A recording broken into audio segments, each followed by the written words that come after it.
Hello everyone, welcome back to my channel. कसे आहात तुम्ही सगळेजण? तर आम्ही निघालोय बाहेर बाहेर निघालोय फिरायला. कुठं ते माहीत नाही, कारण की श्रेयाला आणि मला खायचं आहे पाणीपुरी.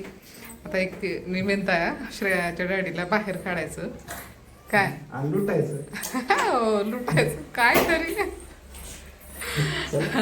जिथं वाट मिळाली तिकडे निघायचं. लुटायचं म्हणलं. आता बघा बाहेर गेल्यावर चला तर बाहेर जातोय. कामाला. कुठं काम आलं का? ऑफिसचं काम आलं मी येणार आहे. आम्ही दोघी जाऊ का? पाहिले की तर चला बाहेर जायचं आहे. कुठं काय माहित नाही. आता व्हिडिओ कंटिन्यू करूया. आणि वातावरण आज एवढं छान आहे, ऊन नाही दिवसभर, आज आभाळच आहे इकडं. तर चला व्हिडिओला कंटिन्यू करूया. Let's go. जायचं श्रेया? चला चल चाय घे. दाखव इमारत. इमारत दाखवते श्रेया. इमारत, श्रेयाला इमारत दिसली. आम्ही आता इथे बसलोय. मस्त थंडगार हवा इथे.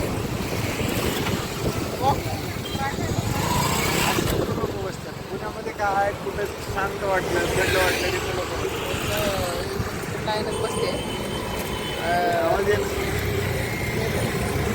रात्री जास्त असते ना इथं, जेवण ते झाल्याच्या नंतर इथं बसतात सगळेजण. चला म्हणलं, थंड वाटलंय, आम्ही बसावं थोडा वेळ. काय पर्समध्ये काय असतं ते पर्समध्ये? काय? काहीच नाही. रे पर्समध्ये काय? पैसे नाहीत माझ्याकडे. गाडीजवळ आहे पैसे. गाडीला माग पैसे द्या. गाडी पैसे द्या. मग पाणीपुरी खायचं ना आपल्याला? मला पाणीपुरी खायचं ना? द्या मला गाडी. मग ना गाडी मोबाईलमध्ये दिली.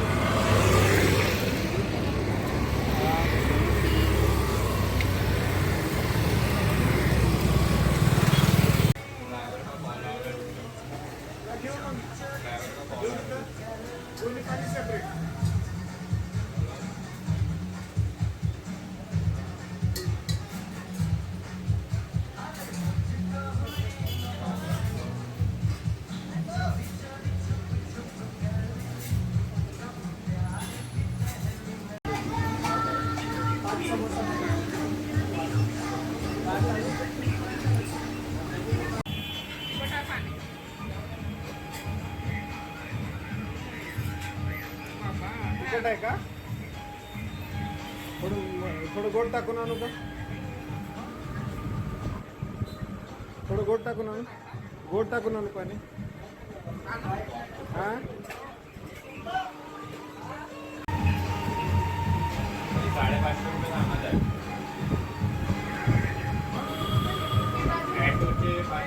कसं आहे?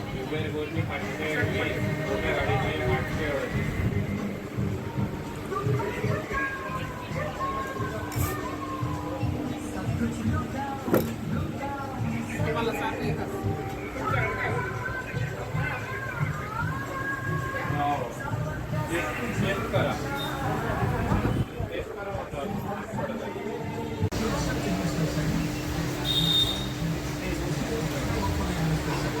श्रेया करूच पाणीपुरी खाल्लीस का तू?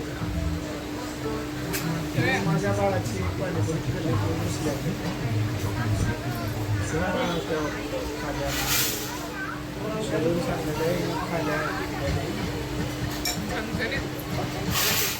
अशा पद्धतीनं सगळं पार करण्यात आलेलं आहे. पैसा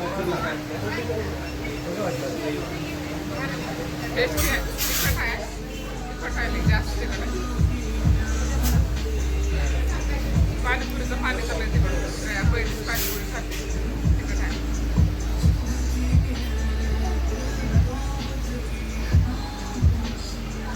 बरं एक आहे, लेकरांना हे तिकट लागत नाही, श्रेयाला तिकट लागत नाही. घरचं जेवण तिकट लागतं.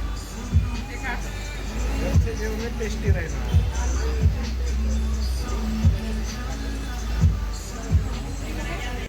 बाहेर जाऊन आलोय आम्ही. आल्याच्या नंतर जस्ट पाणी घेतलं, पिण्याचं पाणी इकडं वरतीच येत आहे आमच्या इथं वरती नळाला. आता सोबतच चहा बनवायचा आहे, लगेच स्वयंपाकसुद्धा करायचा आहे. स्वयंपाकात आता जास्त काही बनवणार नाही, मी खिचडी बनवणार आहे आणि पाणीपुरी इथे खाल्लो आहे आम्ही बाहेर, त्याच्यामुळे जास्त काही भूक नाही, थोडंसं चटरपटर झालं आहे खाणं. आता चहा बनवणार, लगेच थोडीशी खिचडी बनवून घेणार आहे आणि श्रेया बसली आहे तिकडं लॅपटॉपवरती हे बघत, कार्टून बघत. तर खिचडीची तयारी करते मी आणि लसण, अद्रक आणि कोथिंबीर आणि कांदा एकत्र वाटून घेणार आहे, कारण की अद्रक लसणाची पेस्ट नाही, संपली. तर चला म्हणलं आता थोडाच लसूण अद्रक थोडंच वाटायचं होतं, मग ह्या भांड्यात बारीक वाटलं जाणार नव्हतं, म्हणून मग सोबतच मी कांदासुद्धा ह्याच्यातच बारीक वाटून घेणार आहे. ती पण थोडंसं जरा वेगळं, कोथिंबीर पण बारीक होऊन जाईल फोडणीमध्ये, म्हणून तसं करणार आहे. आणि टोमॅटो सिंपल, जास्त काही टाकणार नाही, तिखट मीठ म्हणजे मिरची हे ते सगळं टाकून खिचडी रेडी, जास्त काही करत बसणार नाही. चला तर आता खिचडीला फोडणी देते. वाटले मी ह्याला थोडंसं अजून बारीक करते, मोठंसं आहे, असंच आहे मिक्सरमध्ये. आता माझ्या तर मिक्सरमध्ये होते तसं की कमी साहित्य असलं मिक्सरमध्ये वाटण्यासाठी तर एकदम बारीक होतच नाही, आणि जास्त असलं की मग बारीक होते. असं माझ्यासोबत होते का तुमच्या मिक्सरमध्ये होते सांगा.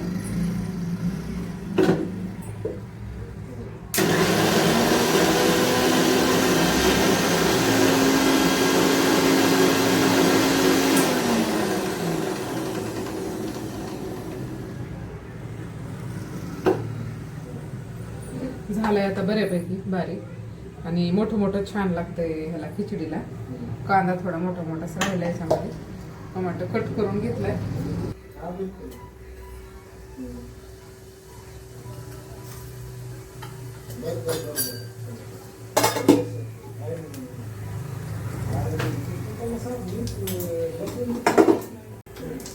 फोडणी टाकली मी, जिरे मोहरी, लगेच आता याची पेस्ट टाकून घेते, अद्रक लसण कोथिंबीर आणि कांदा.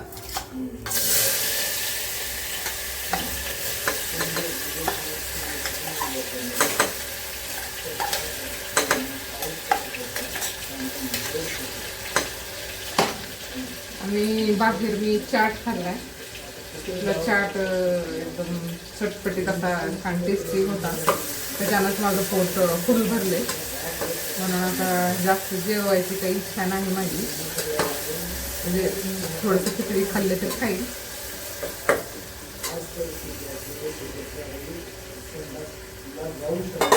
झालं थोडंसं जरा लालसर होऊ देते फोडणी.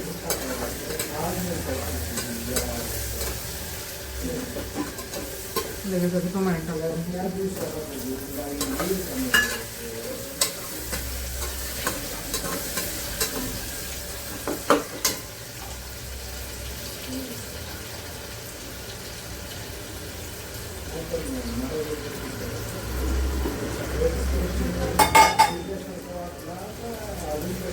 थोडीशी हळद,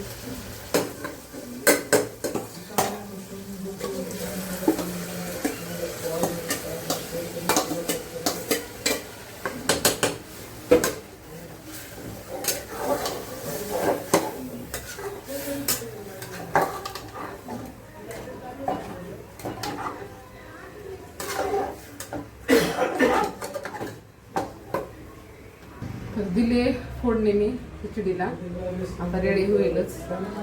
हवं तेवढं पाणी टाकलंय मी याच्यामध्ये, आणि पूर्ण शिजत आली, थोडंसं पाणी राहिलं याच्यामध्ये की मग मी ह्याचं झाकण लावणार आहे. तसं ही ट्रिक छानच होते, आता बऱ्याच जणांना माहीत असेल, ज्यांना माहीत नाही त्यांच्यासाठी सांगते की आता फोडणी दिल्याच्या नंतर उकळी येते चांगली, उकळी आल्याच्या नंतर चांगलं मिक्स करायचं, त्याच्यामध्ये मीठ वगैरे काही आहे का चेक करून, नंतर मग पूर्ण खिचडी शिजत आली 1-2 वेळेस तरी मिक्स करून घ्यायचं त्याला, म्हणजे पूर्ण जे आपण टाकले त्याच्यामध्ये फोडणीचं साहित्य ते छान खिचडीत मिक्स होईल.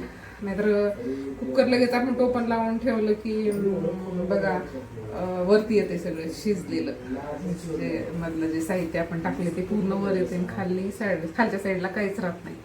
पण असं केल्यावर पूर्ण शिजते खिचडी अशीच, आणि मग पाणी सगळं मधलं थोडं थोडं ठेवायचं पाणीमध्ये. पाणी संपत आलं की मग टोपण लावून टाकायचं वरचं झाकण आणि एक सिटी होऊ द्यायची. एक सिटी झाल्या की मग राहिलेल्या वाफेमध्ये छान खिचडी होते सुद्धा. आणि ते सगळं आपण जे साहित्य टाकतोय ते सगळं पसरते सगळीकडे. तर मी जास्त सांगितले जरा माहिती याची सगळ्यालाच माहीत असेल. तर चला आता ह्याचं शिजत आले, ह्याला टोपण लावून ठेवणार आहे थोड्या वर्षानंतर मी. तर व्हिडिओला इथंच थांबूया. आजचा व्हिडिओ असा छोटासा होता. तर कसा वाटला हे कमेंट करून सांगा. आणि यानंतर छान छान ब्लॉग घेऊन यायचे प्रयत्न चाललेतच माझे. आणि तुम्ही सुद्धा कमेंट करून सांगा की कशा प्रकारचे ब्लॉग तुम्हाला बघायला आवडतील. म्हणजे डेली ब्लॉग का असे म्हणजे नेमकेच ब्लॉग कुठं बाहेर गेलेले असे बघायला आवडतील का कसे, हे नक्कीच कमेंट करून सांगा. आणि चॅनलला सबस्क्राईब करायला विसरू नका, नक्कीच सबस्क्राईब करा.